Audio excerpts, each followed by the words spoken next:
बिस्मिल्लाहिर्रहमानिर्रहीम। अस्सलाम वालेकुम। कैसे हैं आप सब? होपफुली सब ठीक होंगे। अल्हम्दुलिल्लाह मैं भी ठीक हूँ। आज भी थोड़े दिनों के बाद मेरा एक छोटा सा व्लॉग आ रहा है। तो जी ये काफ़ी दिनों के बाद आ रहा है। बस काम की रूटीन ही ऐसी है और थोड़ा सा मौसम भी चेंज हो रहा है। बच्चों के स्कूल भी ओपन हो गए हैं तो इस वजह से ना थोड़ी मसरूफियत है, जिसकी वजह से व्लॉग तो शूट किए होते हैं, बस उन्हें एडिट करने में थोड़ा टाइम लगता है। वॉइस ओवर फिर करनी होती है, थंबनेल वगैरह, इस सारी चीज़ों में ना काफ़ी टाइम वेस्ट होता है। तो पता है टाइम निकाल के सारा कुछ करना तो मैनेज टाइम पे ही पड़ता है।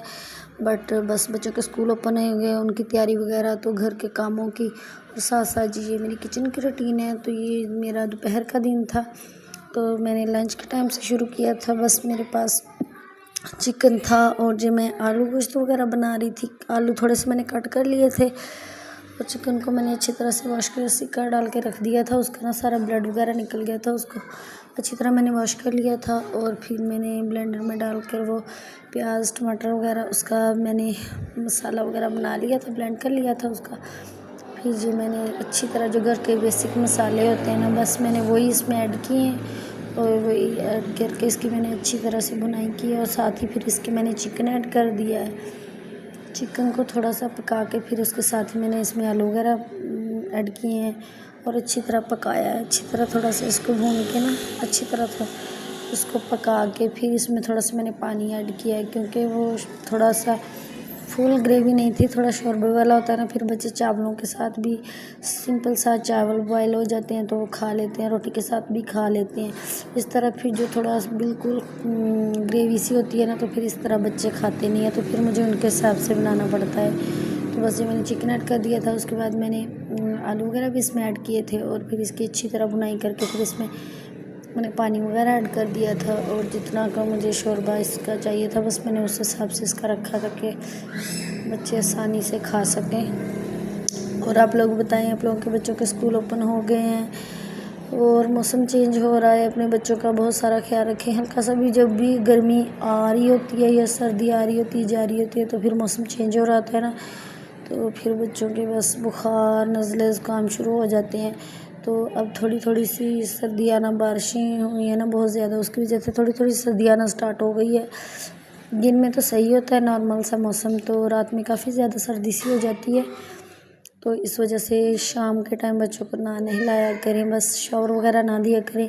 दिन में ज़्यादा धूप वगैरह निकली होती है ना जब, तभी उनको शावर वगैरह दे दिया करें और रात के टाइम उनको ना नहलाया करें और बस हाथ मुँह उनका धुला के तो कपड़े वगैरह चेंज कर दिया करें। मैं भी इस तरह करती हूँ। दिन में ज़्यादा धूप निकली होती है ना तब उनको शावर दे देती हूँ, तो सुबह के टाइम भी कभी कभी जब इतनी ज़्यादा ठंड नहीं हो रही होती तो फिर उन्हें शावर दे देती हूँ। तो बस फिर शाम में उनका हाथ मुँह धुला के तो बस कपड़े वगैरह चेंज कर दिए। बेटे की तबीयत इतनी ज़्यादा ख़राब हो गई थी ना, तो ये मैंने डॉक्टर को चेकअप करवाया था, तो उसने ये एक साशे दिया था, तो उसको मैंने पानी बॉयल किया था। पहले उसने कहा पानी बॉयल करके उसके में ऐड करना, पानी बॉयल करके उसको मैंने अच्छे से ठंडा कर लिया था। ठंडा करके फिर मैंने एक साशे मिक्स कर दिया था।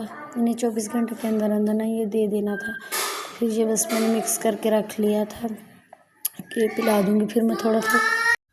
फिर मैं ये थोड़ा थोड़ा दिन में पिलाती रही हूँ। तो अब तबीयत उसकी जाके कुछ बेहतर हुई। इतनी ज़्यादा उसकी तबीयत ख़राब हो गई थी ना, मोशन वगैरह हो गए थे और उसके पेट में इतना ज़्यादा दर्द हो रहा था और बुखार भी हो गया था। उसे ना चला ही नहीं जा रहा था, इतनी ज़्यादा कमज़ोरी हो गई थी। मुझे ना समझ ही नहीं आ रहा था कि मैं क्या करूँ। एकदम से इतनी ज़्यादा बिल्कुल ठीक था, अचानक से इतनी ज़्यादा तबीयत ख़राब हो गई और डॉक्टर को चेकअप करवाया तो वो पहले गर्मी में बाहर ज़्यादा जाता रहा है ना, तो बस गर्मी थोड़े दिन पहले बहुत ज़्यादा थी, तो बस वो गर्मी की वजह से डॉक्टर ने कहा कि इस वजह से ऐसा हो गई थी। तबीयत उसकी ख़राब हो गई थी। मैं तो डर ही गई थी कि पता नहीं क्या हो गया है। तो ये जी बस मैंने सालन वगैरह बना लिया था, तो बस फिर मैंने साथ ही आटा भी मैंने गूँध लिया था। सालन जब मैं बना रही थी ना तो फिर बस मैंने साथ ही आटा गूँध लिया था। इस तरह आप भी जब किचन में काम कर रहे होते हैं ना तो एक काम को बस लेके एक ही ना किया करें कि बस एक काम ख़त्म होगा तो दूसरा करेंगे, तो इस तरह फिर इतनी देर किचन में लग जाती है। तो टाइम को भी हमने मैनेज करना होता है ना, सारी किचन रूटीन को मैनेज करना होता है। तो इस तरह मैं किचन में जब सालन वगैरह बना रही होती है ना तो साथ साथ खड़े मैं आटा भी गूँध लेती हूँ। तो मैंने साथ साथ आटा भी गूँध लिया था। जैसे ही सालन वगैरह बन गया था तो बस मैंने फिर रोटियां बनानी स्टार्ट कर दी थी। तो अपने लिए और बच्चों के लिए फिर बस मैंने रोटी बना ली थी और रोटी बना के तो बस फिर बच्चों को साथ ही मैंने खिला भी दी थी, खुद भी खा ली थी और नीचे अब्बू को भी दे के आ गई थी। तो इस तरह मैं टाइम को मैनेज कर लेती हूँ कि अगर एक काम कर रही हूँ ना तो साथ साथ दूसरा काम भी स्टार्ट कर देती हूँ, जो मतलब करने वाला। जिस तरह सुबह को चाय बना रही होती हूँ तो साथ एक काम और करने लग जाती हूँ कि अंडा वगैरह बनाना हो या कोई और काम करना हो, तो साथ साथ में दोपहर की इस तरह तैयारी करती रहती हूँ कि दोपहर का खाना क्या बनाना है क्या नहीं बनाना। तो वैसे भी बेटे की तबीयत ठीक नहीं थी, वो कभी दलिया खा लेता है, कभी उसको ब्रेड वगैरह दे देती हूँ और कभी चाय के साथ बिस्किट वगैरह। तो इस तरह की चीज़ वो कभी ज़्यादा सब्जियां वगैरह खीरा इस तरह की दे रही थी। तो अब कुछ उसकी तबीयत बेहतर हुई है। ये हमने बस रोटी वगैरह खा ली थी और बस ये मैंने थोड़े से फ्रूट केले वगैरह आए थे तो बस मैंने सोचा था इसका शेक वगैरह बना लेंगे। तो बस उसको मैंने निकाल के रख रही थी। तो बस फिर बच्चों को साथ ही जब केले वगैरह होते हैं ना आ जाते हैं तो फिर बच्चों को साथ ही मैं शेक वगैरह बना के भी दे देती हूँ। शेक वगैरह वो शौक से पी लेते हैं ना, बनाना वाला पी लेते हैं, एप्पल वाला कम ही पीते हैं और मैंगो वाला पी लेते हैं। तो फिर बस मैंने वही उन्हें बना के दे देती। तो ये साथ साथ बस मैं चाय बना रही थी अपने लिए और बस अब्बू वगैरह के लिए। और आप लोगों से रिक्वेस्ट है प्लीज़ मेरे बेटे के लिए दुआ कीजिएगा, वो जल्दी से सेहतयाब हो जाए, उसकी तबीयत ठीक हो जाए, बिल्कुल पहले की तरह हो जाए। बहुत बहुत सारी उसके लिए दुआएं कीजिएगा कि मेरा बेटा पहले की तरह हो जाए, पहले की तरह हंसे खेले, तो बिल्कुल उसकी सेहत ना पहले की तरह ठीक हो जाए। अगर आप लोगों को मेरा ये व्लॉग अच्छा लगा हो तो मेरे व्लॉग को प्लीज़ लाइक कमेंट और शेयर कीजिएगा, मेरे चैनल को सब्सक्राइब कीजिएगा और मेरे बेटे को अपनी दुआ में याद रखिएगा। मिलेंगे नेक्स्ट व्लॉग में, तब तक कि अल्लाह हाफिज़। और मेरे बेटे के लिए प्लीज़ प्लीज़ बहुत ज़्यादा दुआएं कीजिएगा क्योंकि उसकी तबीयत इतनी ज़्यादा ख़राब हो गई है ना, तो मुझे बहुत ज़्यादा टेंशन हो रही है। तो इस वजह से उसके लिए बहुत ज़्यादा दुआएं कीजिएगा कि वो जल्दी से बस ठीक हो जाए। उसे स्कूल भी कभी भेजती हूँ, जब ज़्यादा तबीयत ख़राब होती है ना तो फिर नहीं भेजती।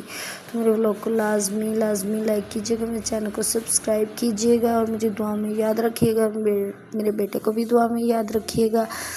प्लीज़ मेरे चैनल को ज़रूर सब्सक्राइब कर दिया करें।